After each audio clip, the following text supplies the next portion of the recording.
DGISPR,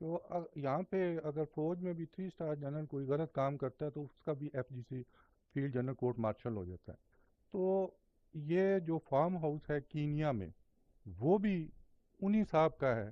تو کیا DG صاحب نے DGI صاحب نے بتایا کہ میں نے اپنے 2 افسران کو وڈرا کیا کہ انڈیپینڈنٹ انکوائری ہو یا جوڈیشل کمیشن جو بھی فیصلہ کرے, تو کیا اس شخص کو بھی لایا جائے گا کٹہرے میں جس نے یہ مرڈر کروایا؟ دیکھیے اس بارے میں ابھی کوئی بھی رائے قائم کرنا قبل از وقت ہوگا. میں نے پہلے بھی بات کی, ہمیں انکوائری کمیشن کی تحقیقات کی آؤٹ کم کا انتظار کرنا چاہیے. میرا یا آپ کا یہ حق نہیں بنتا کہ ہم یہ کہیں کہ کس نے یہ کروایا اور کیا ہوا. تحقیقات ہوں گی. میں نے آپ کے سامنے جو بھی چیز رکھی ہے وہ اس میں کوئی رائے نہیں ہے, وہ فیکٹس بیسڈ ہے. جو ابھی تک فیکٹس ہمارے پاس آئے تھے وہ ہم نے آپ کے ساتھ شیئر کر لیے. وہ اس لیے ضروری سمجھا کہ انگلیاں اٹھ رہی تھی اور مفروضات کو شکل دی جا رہی تھی اور عجیب و غریب قسم کی باتیں شروع ہو گئی تھیں, جس سے یہ خدشہ تھا کہ انکوائری کو بھی اس کے اوپر بھی اثر انداز ہو سکتی ہے. سو یہ چند حقائق ہم نے جو ابھی تک ہمارے پاس تھے وہ سامنے لائے ہیں. کسی کے اوپر نہ کوئی الزام لگایا ہے نہ کچھ اور. ہاں ہم نے یہ ضرور کہا ہے کہ جو لوگ اس سے منسلک ہیں یا جن کا نام مختلف وجوہات کی بنیاد پر ان شواہد میں آ رہا ہے ان کو شامل تفتیش کرنا چاہیے, اور اس میں کسی قسم کی کوئی رکاوٹ نہیں ہونی چاہیے. اور اس میں اگر انٹرنیشنل ایکسپرٹس چاہیے جو بھی چاہیے, اسی لیے جیسے DGI نے کہا کہ ہم نے, کیونکہ انگلیاں ہم پہ اٹھنی شروع ہو گئیں ادارے پہ, کیونکہ it was totally unnecessary. So اسی لیے اس کو شفاف رکھنے کے لیے اور اس کو غیر جانبدار رکھنے کے لیے ہم نے یہ فیصلہ کیا کہ کوئی بھی شخص ادارے سے اس انکوائری کمیشن کا حصہ نہیں ہوگا, تاکہ کوئی اس کے اوپر ادارے کے اوپر یہ شک نہ کر سکے کہ ہم نے کسی چیز کو کچھ کرنے کی کوشش کی ہے. تو انشاءاللہ جب یہ رپورٹ آئے گی تو اس کے بعد چیزیں کلیئر ہو جائیں گی. تو let's not jump to conclusions and let's not point fingers on anyone for that matter, any one.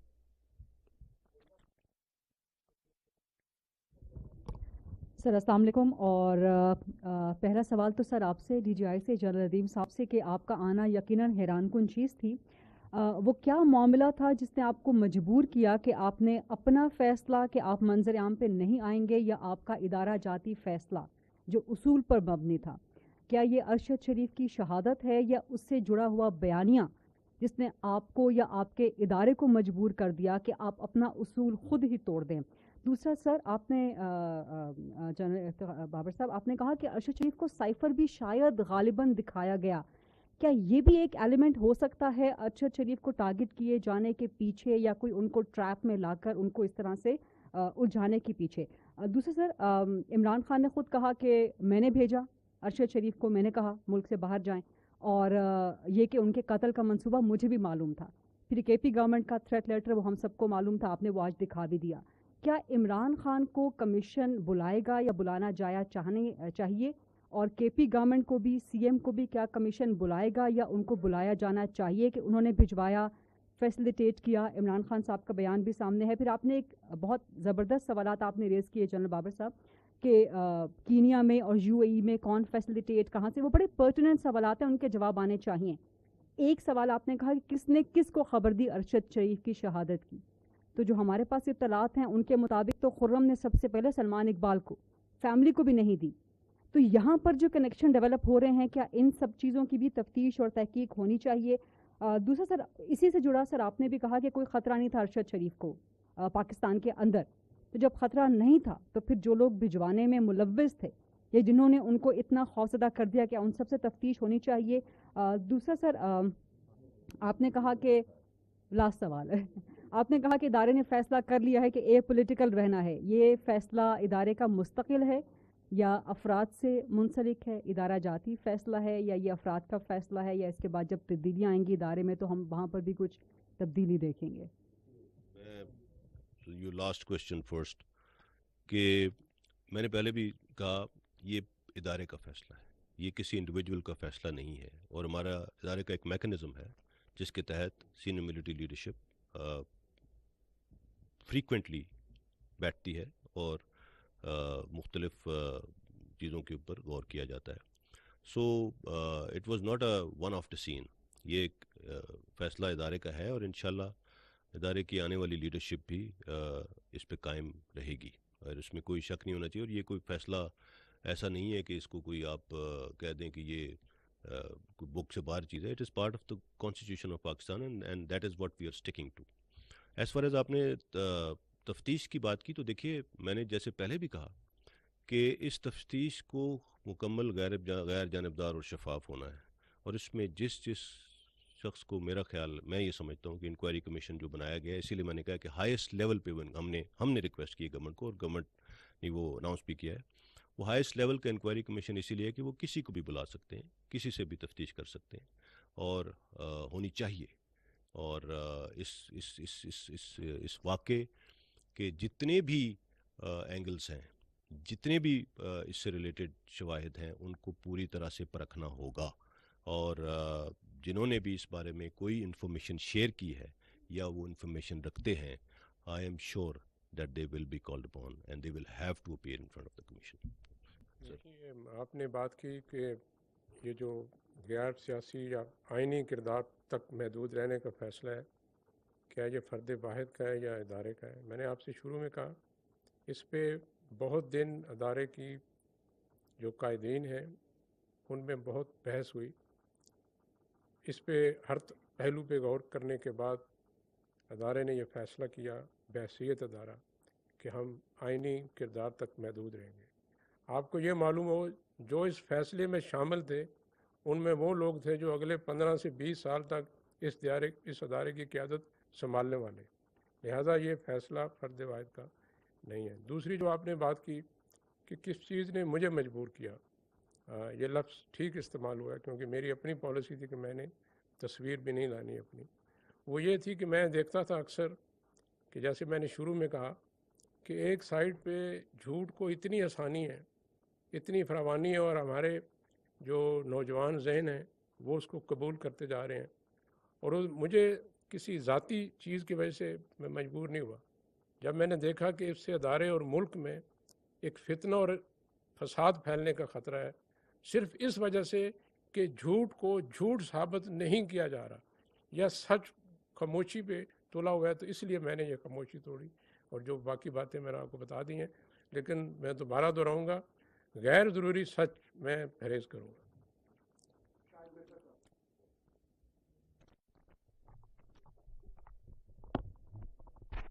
السلام علیکم جی. ڈی صاحب, ایک تو آپ کو مبارکباد دینا چاہوں گا اور دوسرا آپ کی اچھی اردو سن کے اچھا لگا سر, ڈی جی آئی سر. اچھا دوسرا sir, I have two brief question جی. One is related to your agency جی. جو ارشد شریف صاحب کی فیملی ہے ان کا اور ان کے قریبی دوستوں کا یہ کہنا ہے کہ جو کرنٹ سسٹم میں لوگ بیٹھے ہوئے ہیں, آپ کے جو سبارڈینیٹس ہیں, وہ ان کو کانسٹنٹلی تھریٹ کر رہے تھے اور ماحول ان کے لیے ایسا بنا دیا گیا کہ ان کو ملک چھوڑ کے جانا پڑا. ایک تو اس بات کا جواب دے دیجئے. دوسرا جو فیصل وافدہ صاحب نے کنکلوڈ کیا ہے اس کا کریکس یہ ہے کہ یہ اندر کی ان فائٹنگ ہے جس کی وجہ سے ارشد شریف صاحب کولیٹرل ڈیمیج کی صورت میں سامنے آئے ہیں. تو جس طرف انہوں نے پوائنٹ آؤٹ کیے ہیں فنگرز فیصل وافدہ صاحب نے, کیا ان کے اگینسٹ بھی وہ پریویس سسٹم میں بیٹھے ہوئے لوگ یا جو اتھارٹی تھے ان کی بات کر رہے ہیں, تو ان کے اگینسٹ بھی کوئی پروب انویسٹیگیشن یا کوئی کاروائی متوقع ہے؟ Thank you.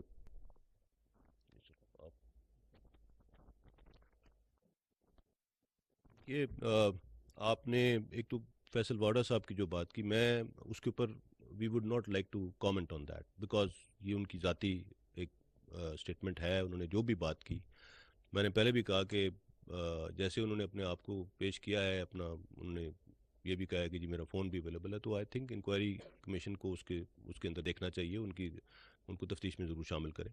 I am no position to comment on what he is seeing and انہوں نے وہ کیا چاہتے ہیں. دوسرا سوال آپ کا کیا تھا؟ جی اس کے بارے میں I would request D G I would request. جو معلومات میرے پاس ہیں, ارشد شریف صاحب کے جو میرے ماتحت آفیسرز ہیں ان کے ساتھ اچھے تعلقات تھے, وہ ایک دوسرے سے ملتے بھی رہے ہیں ان کے جانے سے پہلے.